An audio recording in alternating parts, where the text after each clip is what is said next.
Pawan assembly ఎన్నికల్లో పోటీ చేసే తన అభ్యర్థులకు రెండో జాబితా చంద్రబాబు నాయుడు ఈ రోజు ఇవాళ విడుదల చేయనున్నారు. దీనికి సంబంధించి అంటే 25 అసెంబ్లీ అలాగే 10 లోక్సభ స్థానాలను ప్రకటించనున్నారు. ఎక్కడికక్కడ ఆశావాహులందరూ కూడా చంద్రబాబు నివాసానికి చేరుకుంటున్నారు.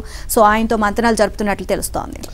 చూస్తే అసెంబ్లీ ఎన్నికల్లో పోటీ చేసే తన అభ్యర్థుల రెండో జాబితాను టీడీపీ ఇవాళ విడుదల చేయనుంది. ఈ విషయాన్ని ఆ పార్టీ అధినేత చంద్రబాబు ధృవీకరించారు. అందులో సుమారు 25 మంది అసెంబ్లీ అభ్యర్థుల పేర్లతో పాటు 10 మంది ఎంపీ అభ్యర్థుల పేర్లు కూడా ఉంటాయని తెలిసింది. కొద్ది రోజుల క్రితం టీడీపీ 94 మందితో తన తొలి జాబితా విడుదల చేసింది.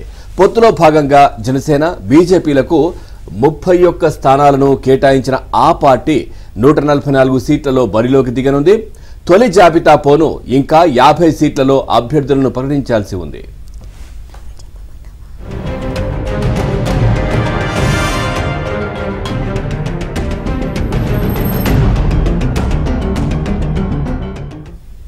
మరోవైపు టీడీపీ టికెట్లను ఆశిస్తున్న పలువురు నేతలు చంద్రబాబును కలిశారు. విశాఖ జిల్లా భీమిలి సీటు ఆశిస్తున్న మాజీ మంత్రి గంటా శ్రీనివాసరావు తన వియ్యంకుడు మాజీ మంత్రి పొంగూరు నారాయణతో పాటు టీడీపీ అధినేతను కలిశారు.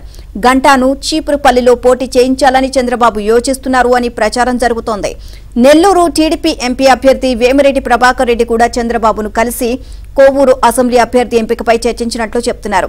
కడప జిల్లా Jammalamadugu in charge Bhupesh Reddy, Badvel in charge Ritesh Reddy, Proddatur in charge Praveen Kumar Reddy కూడా పొద్దుపోయాక చంద్రబాబును కలిసి మాట్లాడారు. తమ సీట్లలో నెలకొన్న సమస్యల గురించి వారు మాట్లాడారు.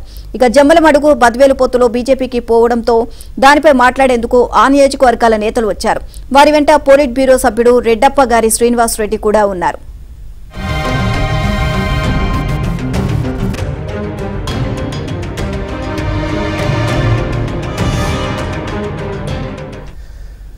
జనసేన పోటీ చేసే మరో 10 స్థానాలకు అభ్యర్థులు దాదాపు ఖరారయ్యారు.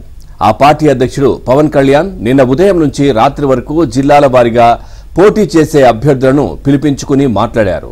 ప్రతి ఒక్కరితో వ్యక్తిగతంగా చర్చించారు. ఆర్థిక స్థితిగతులు, నియోజకవర్గాల్లో పరిస్థితి, ఇతర వివరాలు తెలుసుకున్నారు. నియోజకవర్గాల్లో పనిచేసుకోవాలని సూచించారు. ఉమ్మడి తూర్పు గోదావరి జిల్లా రాజోలులో మాజీ ఐఏఎస్ అధికారి వరప్రసాద్ పేరు ఖరారైంది. విశాఖ దక్షిణం నుంచి వంశీకృష్ణ యాదవ్, పెందుర్తిలో పంచకర్ల రమేష్ బాబు, యలమంచిలిలో సుందరపు విజయ్ కుమార్ అభ్యర్థిత్వాలను ఆమోదించినట్లు సమాచారం.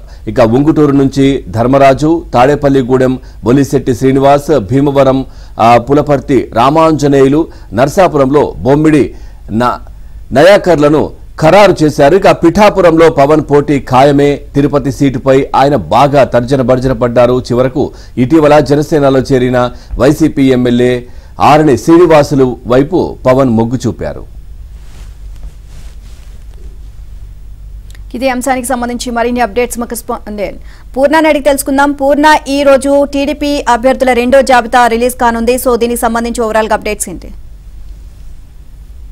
నీలిమా, ఏదైతే టీడీపీ రెండో జాబితా ఈ రోజు సాయంత్రం టీడీపీ అధినేత చంద్రబాబు అయితే విడుదల చేస్తారని చెప్పి నిన్న ఆయన మీడియాతో చెప్పడం కూడా జరిగింది. అయితే నిన్న ఏదైతే చంద్రబాబు మీడియాతో చిట్ చాట్ చేసిన సందర్భంగా ఆయన ఈ విషయాలు కూడా తెలపడం కూడా జరిగింది.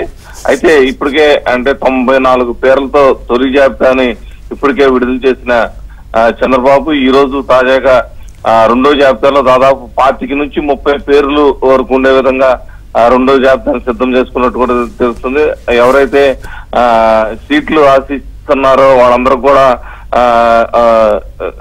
చంద్రబాబు వారితో కూడా మాట్లాడటం కూడా జరిగింది. అయితే కొంతమంది సీనియర్లు ఈ పొత్తుల్లో భాగంగా సీట్లు అయితే వదులుకోవాల్సిన పరిస్థితి అయితే నెలకొంటుందో వారితో ఎప్పటికప్పుడు మాట్లాడి అంటే పొత్తుల్లో భాగంగా సీట్ల సర్దుబాటు చేయాల్సిన విషయాన్ని వాళ్ళ సంత నచ్చ చెప్తుంతో పాటు కొంతమంది త్యాగాలు కూడా చేయక తప్పదు అని చెప్పి కూడా చంద్రబాబు వారు స్పష్టం చేసిన పరిస్థితి నెలకొంది. ప్రధానంగా కొన్ని చోట్ల అయితే సీనియర్లు ఈసారి ఈ సీట్లు కోల్పోతున్నారు. వారిని ఎట్టి పరిస్థితుల్లో నిర్లక్ష్యం మాత్రం చేయవు. పార్టీ వారికి సముచిత స్థానం కల్పిస్తామని కూడా చంద్రబాబు వారికి చెప్పారు. అదేవిధంగా జనసేన పార్టీ కూడా అంటే జనసేన తొలి విడతలో అయితే 5 సీట్లు అనౌన్స్ చేసింది. అయితే మరో 10 స్థానాలకు అభ్యర్థులు కూడా ఖరారు చేసి వారు కూడా ఈ రోజు లిస్ట్ అయితే విడుదల చేసే పరిస్థితి అయితే ఉంది. ఎందుకంటే ఇప్పటికే ఎవరెవరు సీట్లు ఇవ్వాలో ఎవరెవరు అభ్యర్థులు ఉన్నారో వాళ్ళందరూ కూడా నిన్న జనసేన అధినేత పవన్ కళ్యాణ్ వాళ్ళందరూ కూడా పార్టీ కార్యాలయానికి పిలిపించి 1-to-1 మీటింగ్ చేసి వాళ్ళ ఆర్థిక పరిస్థితి, అక్కడ నియోజకవర్గంలో స్థితిగతులు అన్నిటిని కూడా తెలుసుకుని మొత్తం వారితో కూడా మాట్లాడటం జరిగింది. ఎట్టి పరిస్థితుల్లో ఖచ్చితంగా ఈసారి గెలిచి తీరాలని కూడా అభ్యర్థులకు చెప్పడంతో పాటు ఏదైనా ఇబ్బందులు ఉంటే తనకు వెంటనే తక్షణం తెలియజేయాలని కూడా చెప్పడం కూడా జరిగింది. అయితే ఈసారి అటు జనసేన, టీడీపీ, బీజేపీ ముగ్గురు కూడా గెలుపు గురాలనే ఈసారి బరిలోకి దించాలన్న నిర్ణయంతో ఉన్నారు. ఆ దిశగానే మొత్తం కూడా అడుగులు వేస్తున్నారు.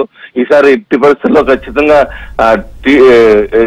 ఉమ్మడిగా అంటే 3 పార్టీలు కలిసి విజయం సాధించాలని చెప్పి కూడా 3 పార్టీ నేతలు అయితే నిర్ణయం తీసుకున్నారు. Neelima, thank you Purna.